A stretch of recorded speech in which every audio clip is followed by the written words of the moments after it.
ауыл бар екен. Тау жақтарға барғымыз келіп тұр. Пока связь есть. Дальше көреміз. До конца маршрута 300 метров. Вот так. Короче, музей Ақсу-Жабағылы мемлекеттік табиғи қорығы деген музейге келдік. Қазір көреміз. Осындай красота. Әдемі. Мынау бар ғой, каштан деген. Турцияда нелерде өседі осы. Владикавказ, Грузиядан көргем. Жақта осындайлар, мынандайлар бар дейді. Аю бар дейді, құстар. Туризм жері. Осындай көрсе болады екен. Елдер барған екен. Осындай.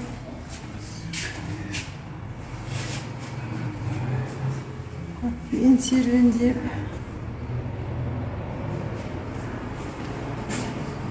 Осындай жер. Ішінде жабайы алмалар бар дейді. Қабан, ушелье. Осындай екен. Картасы жалпы аумағы 132 мың гектар құрайды. Қазір мына жерде тұрсыздар. Жабағылы ауылы теңіз деңгейінен 1100 метр биіктікте. Екі өзеннің атауына байланысты қойылған журнал Ақсу және Жабағылы өзендері. Ең ұзын өзен біздегі Ақсу өзені ұзындығы 120 километрді құрайды. Және үлкен Ақсу өзені мен кіші Ақсу өзенінің қиылысқан тұсында бізде керемет қызды шатқал Ақсу каньоны пайда болған. Ұзындығы 30 километр, тереңдігі 100 метр құрайды. Жабағылы өзенінің ұзындығы 60 километр, 4 тармақталып осы ауылдың маңынан ағып өседі. Міне көріп тұрсыздар ғой, қазір бізге көріп тұрған таулар мына таулар. Сіздерге мен жаңа айтып жатқан жер ауылдан шығып кетіп, мына бір жерлерге дейін барып көрсетеміз. Екі өзен ортасындамыз, осы жерге дейін барғанбыз. Уже мына жақтарға шықсаңыздар, турбазалар болып кетеді. Мына жердің бәрі турбазалар. Даже мына жерлерде де адамдар сатып алып қойған. Мына бір жерлерді көрсеңіздер болады. Су бар екен. Қорықтың ең биік шыңы Сайрам шыңы 4178 метр биіктікте орналасқан. Түркістан облысының ең биік шыңы. Екі мемлекеттің шекараластары Қырғызстан және Өзбекстан. Кордондар орналасқан. Бұл жерде біздің инспекторларымыз тұрады. Қорықта 52 түрлі сүтқоректі аң мекен етеді. 300-ге жуық құстардың түрі және 1700-ден астам өсімдіктің түрі өседі. 2124 түрлі жәндік тіршілік етеді. Қысқаша осы. Енді келесіні көріп тұрсыздар, ежелгі дәуірдің ізі көрсетілген. Қаратау тауында Әулие Қарабастау деп аталатын қорықтың екі палеонтологиялық бөлімшесі бар. Сол жерден Юра дәуіріне мекен еткен, біздің заманымыздан 80 миллион жыл бұрын өмір сүрген Юра дәуірінің өсімдіктерінің қалдықтары және оң жақтағы солда балықтар мен жәндіктердің қалдығы. Балықтың қалдығы саламандра, құйрықты тасбақа, ұшақты, кесіртке, таражан. Осында табылған да? Динозаврдың сүйегінен табылған. Ал енді бізде динозаврдың макеті сүйегі Қазығұрт тауынан табылған, солтүстіктен биіктігі 5 метрге дейін жеткен, салмағы 2-3 тоннадай болған. Қазіргі таңда Ресейдің Эрмитаж мұражайында. Стенде бізде ташынға түскен суреттер, мифтер деп аталады. Бізде Қасқабұлақ тауында 2000-нан астам суреттер табылған. Осындайлар бар. Екеуі шынайы оригинал петроглифтер. Мынау оригинал. Схемасы енді осы Ұлы Жібек жолының бір тармағы қорықтың аумағынан өткен, сол жолдың бойынан көрсетілген. Жолдың бойынан табылған көне теңгелер, шұңғыралар мен ыдыс-аяқтардың сынықтары. Ана жақта әртүрлі минералды тау жыныстары біздегі таулардың құрамы сатылған. Тастар осындай. Тастар, минералдар. Күшті. Тастардың қатырған түрлері бұл жерді еркін тамашалап көруге болады. Музейге кірдік. Осындай прям естественный қылып жасаған ғой. Осы Ақсу-Жабағылы тауында өсетін, жүретін құстар, аңдар туралы. Аңдар бар екен. Қара.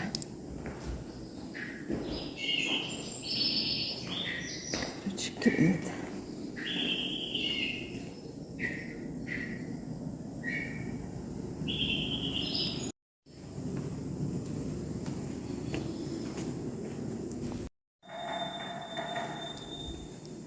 волки.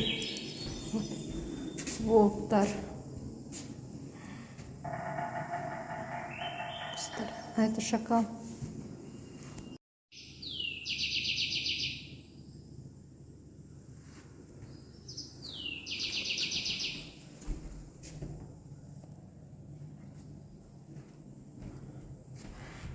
Шыққандар. Арқар бар екен. Осының бәрі о жақта бар нәрселер ғой.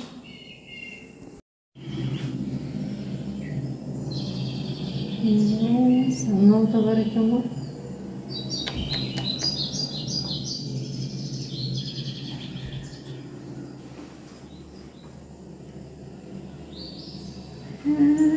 Хорошо. Соны алып кеп қатырған иә мынаны?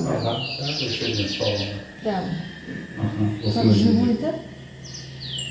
Нетронутая природа ғой, сол үшін. Именно заповедник қызбейтін ермек бәрін қорқытай шырмай. Саған бүркіттің түрі бар екен. Кішкентайынан көрген. Күшті.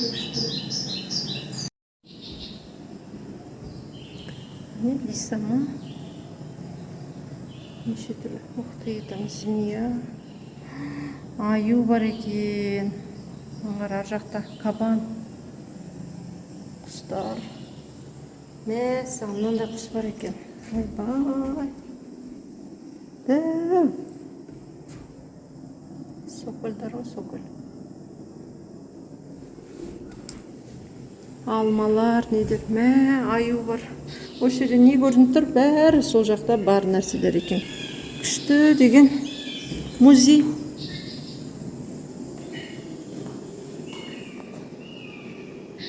Оларға барса, осындай сосулькілер бар екен аяқ. Барс бар деді. Аюлар бар деді. Короче, осындай жерде жүрміз. Осындай. Тау. Жолдың бәрі алма, алша. Осындай заповедник екен. Нетронутный жер екен. Ары қарай өткізбейді. Мен наоборотадан ары өтпейміз. Өткізбейді. Мына су ағып отыр. Қазір машинаны мына жерге қоямыз. Мына жерге кресло, столдарымызды қоямыз. Маған шомыламыз. Осы жерде тұрамыз енді бұйырса. Алша төңіректің бәрі алма жетеді. Короче, с Туркестана 45 градусов выехали, поднялись в горы. Аксу-Жабағылы деген заповедник. Короче, здесь 20-25 градусов. В горах снег лежит. Вот снег. Там снег.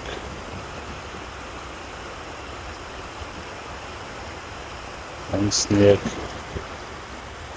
Короче, вот Байкал. Надо всякие ягоды. Горная водичка холодная.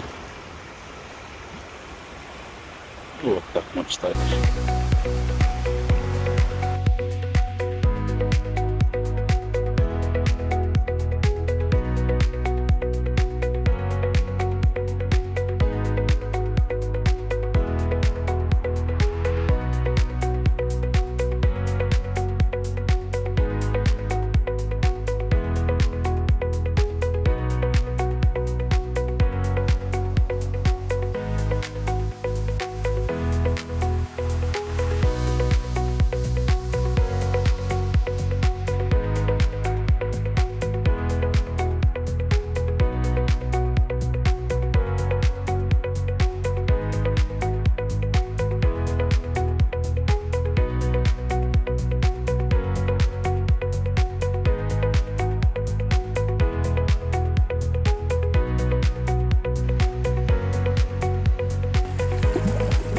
Мұзда екен.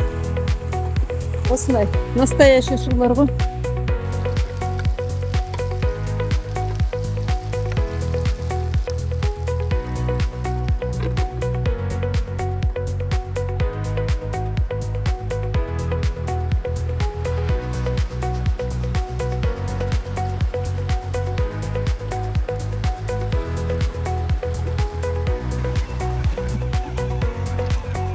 Стирка, стираемся вот так. Санитарные деньги.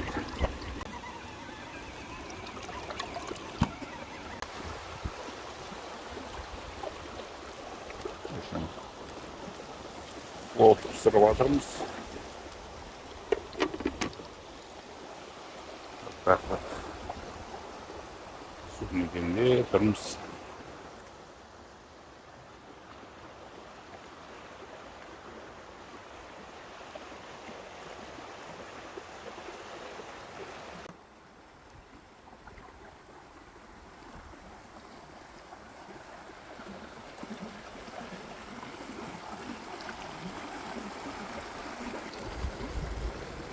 Мына судың арғы жағында өзіміздің жеке алшамыз бар. Міне осындай пісіп тұрған сочный алша. Керемет дәмі, сондай жақсы судың қасында тұрғанға ма, дәмі тамаша, тәтті сондай. Осы таудан келетін су, таудан келіп жатқан сулар ғой, таза сулар, қардың суы. Күшті еді ма. Табиғат керемет екен.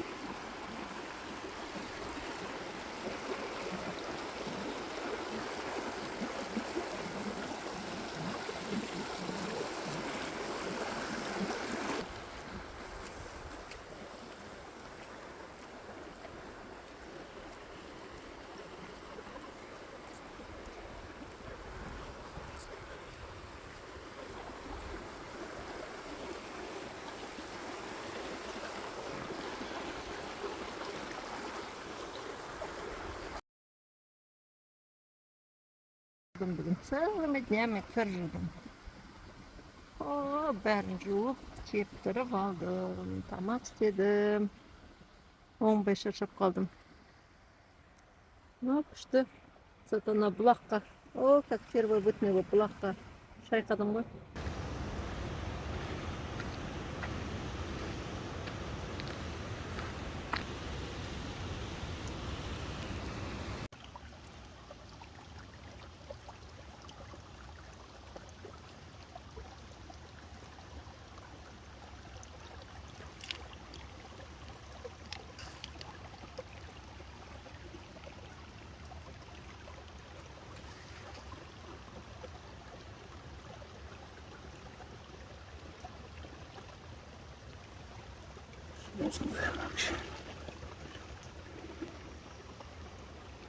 Міне ежевика. Орманнан теріп алып кел, таудың жиегінен. Қазір не жасайым? Варенье буду делать. Айтып отырмын, бәрін только теріп аламыз, ештеңе сатып алған жоқпыз әлі.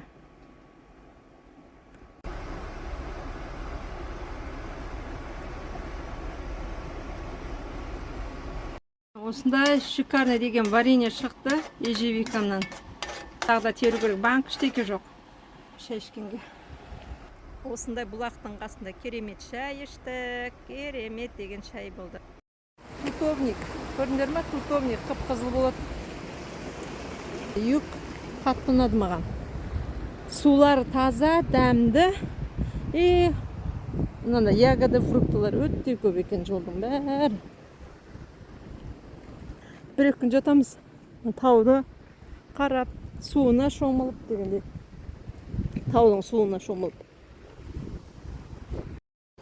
Жолдың бәрі осындай нәрселер, білмеймін, жеуге жарайды, жарамайды.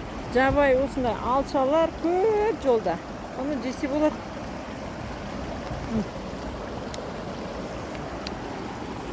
Жолдың бәрі алма екен. Мен таудан ағып атқан су. Ана ледниктен ағып атыр, ледниктен бері осылай ағып атқан су. Мынау тау, мынау су ағып атқан. Мынау папаларың. Сендерге бүлдірген теріп атыр. Еңбегімен осындай тастардан міне. Вот так бері қарап қойып әкесі. Мен сақал өсіп кеткен. Папаларың сендерге алып барайын деп міне. Балаларына, немерелеріне деп міне теріп атыр. Осылай бүлдірген теріп жатырмыз. Міне бүлдірген деген. Мені осылай өсет. Әні бүлдірген деген. Бұл шақтан теріп келе жатырмыз. Вот так. Осы холодная таудан ағып жатқан қардың суы. Осылай кетіп бара жатырмыз. Білмейміз, жеткізе аламыз ба, жеткізе алмаймыз ба, Жанат. Мәне балдар. Почти пол ведра.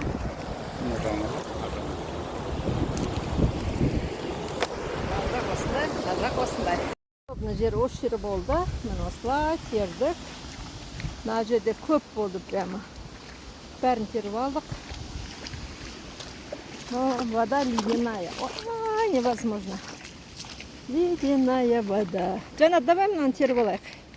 Подожди. Мысалы, бүлдірген.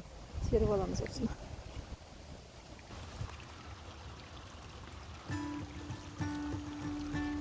Осылай бүлдіргендерді теріп алдық, 2 контейнер шықты.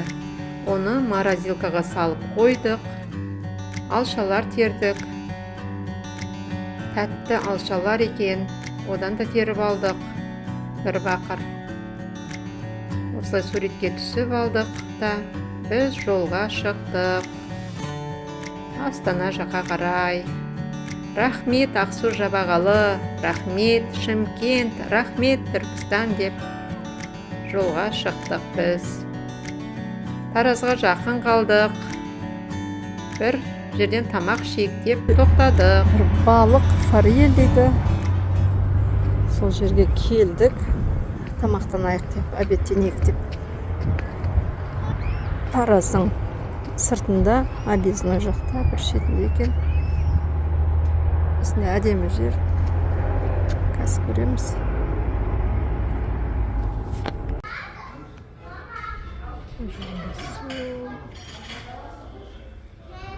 Осындай жерде отырмыз. Балық заказ берді. Қазір келеді. Жарты сағаттан. Осындай әдемі жер.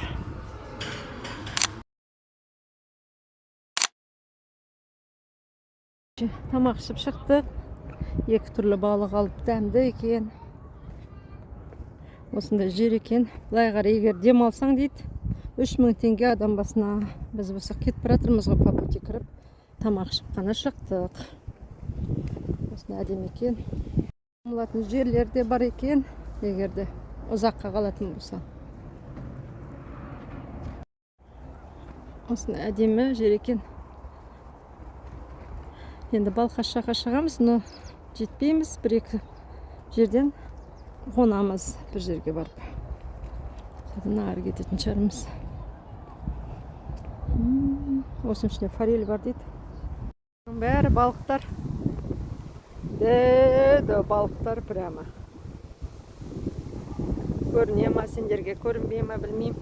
Бәрі балықтар. Сазан ба.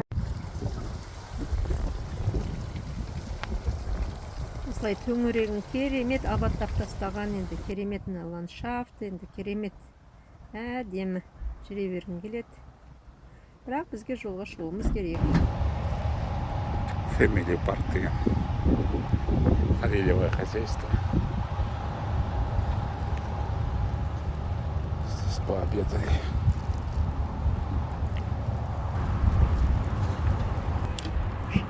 Там стоит.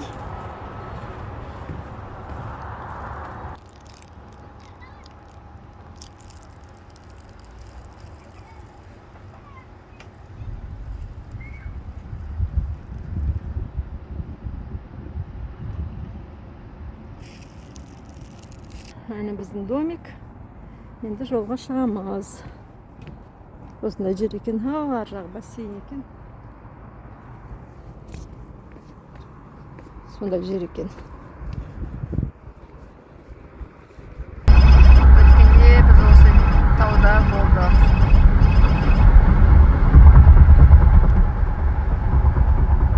Ақыртөбе дейді. Жол енді шикарно, Қазақстанымыздың жолы, құдайға шүкір, шикарно жол. Где-то меркеге ұйықтайтын шығармыз. Өткендегі ущельеға барып, сояққа қонатын болдық.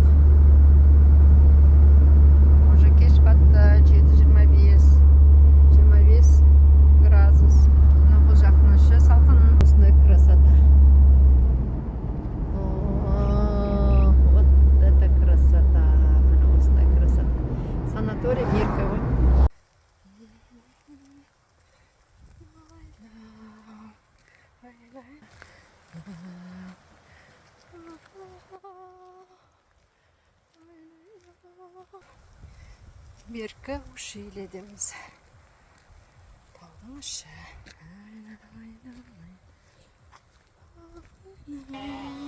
Ертең мен оянсақ осылай қойлар ғой маңырап өтіп оятты бізді.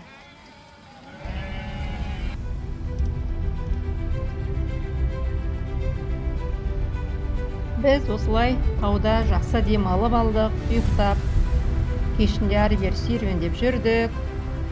Сөйтіп жақсы ұйықтап демалып алдық. Шайымызды ішіп жиналып, енді жолға шықтық. Бүгін Балқашқа жетуіміз керек. Үйімізге базарлығымыз керемет енді. Осы жерден сары май 4 килограмм сары май алдым, үйдікін. Қаймақ алып алдық. Бәленбай литр қымыз алып алдық. Шымкенттен де сары май, үйдің сары майын алғанбыз. Үй тауығы, варенье деген керемет енді. Не керек, қарық болып бара жатырмыз үйімізге. Бала шағамызға. Керемет берекеті жер. Астанадан оңтүстікке саяхатымыз керемет ойдағыдай өтті. Көрмеген жерді көрдік, жемегенді жедік, қолымызбен теріп жедік. Енді тамаша саяхат болды. Елік, берік, қандай бірегелер бар. Көресің дейді оны. Күшті өмір сүреді екен ғой. Қой, Меркеге көшіп келеді екен, қой бағады екен осы. Осы Мерке ушилесінде гидтердің айтуы бойынша атпен серуендейтін саяхат бар екен. Еліктерді өз көзіңмен көресің дейді. Аңдарды көресің, құстарды көресің дейді. Бірақ біздің уақытымыз жоқ, үйге баруымыз керек.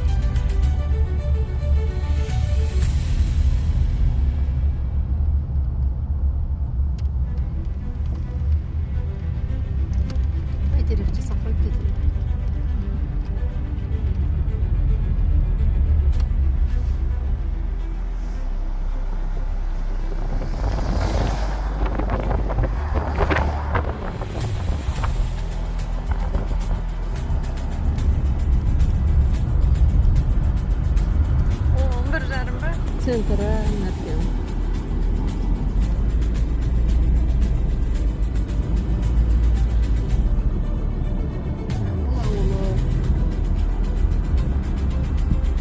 Нет, осындай горный алдық, майский алдық, и третий какой-то Василек, да?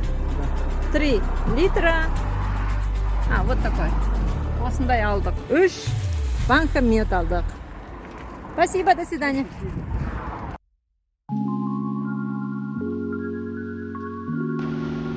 В общем, мы вот так встали. Вот Балхаш.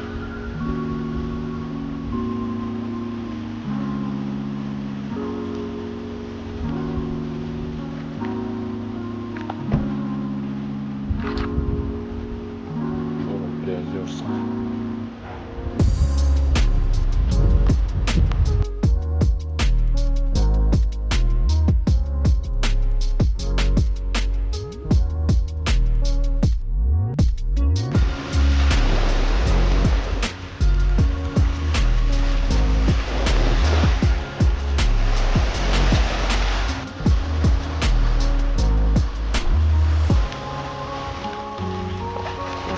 Видите?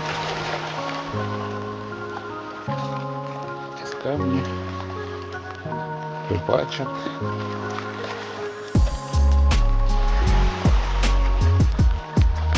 Они встали.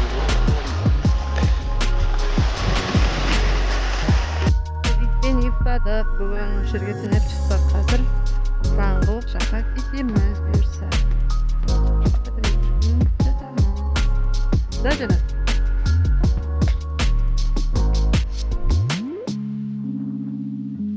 Вот Рангот.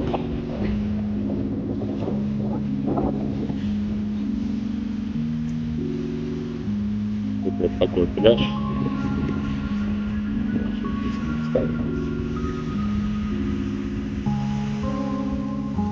Да, классная.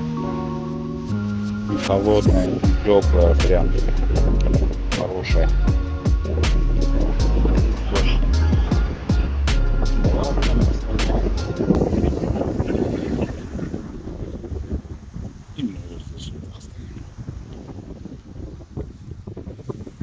машина, ана жақта адамдар.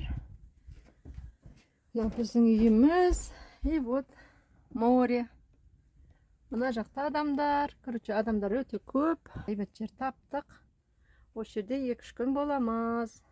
Связь бар, самое главное.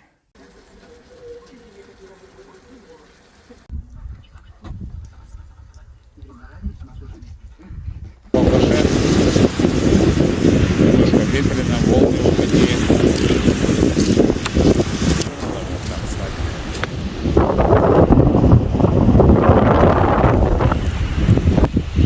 В общем, поменяли локацию, переехали на пляжное место. Вот тут вот палатками люди стоят.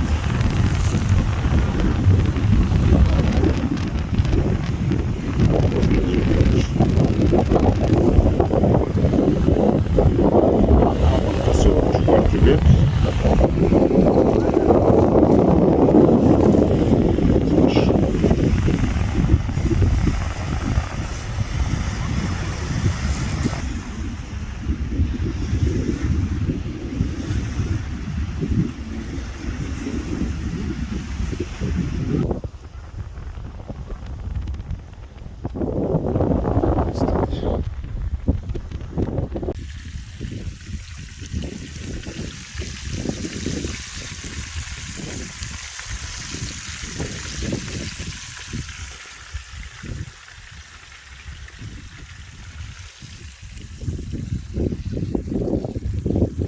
Папаң компаниялар келді, не знаю. А так ертең шығамыз ба деген білмеймін. Ана жақта міне. Бәр папаң достары. Бәрі киіліп жатыр. Осылай Балқаштан балық сатып алып, қуырып, жеп алдық. Керемет, дәмді болды.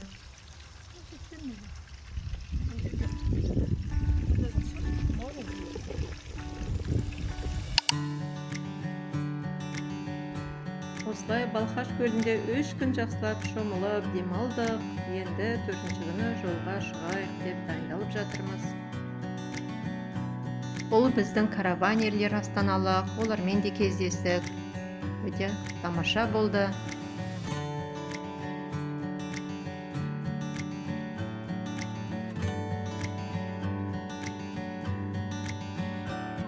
Осылай Балқаш көліне тағда бір шомылып алып, рахмет Балқаш көлі деп Астанаға жолға шықтық. Енді қорыта келгенде осы 28 күндік біздің саяхатымыз Астана, Шымкент, Түркістан, заправка, біздің көлігіміз газбен жүргендіктен 86 000 теңге кетті.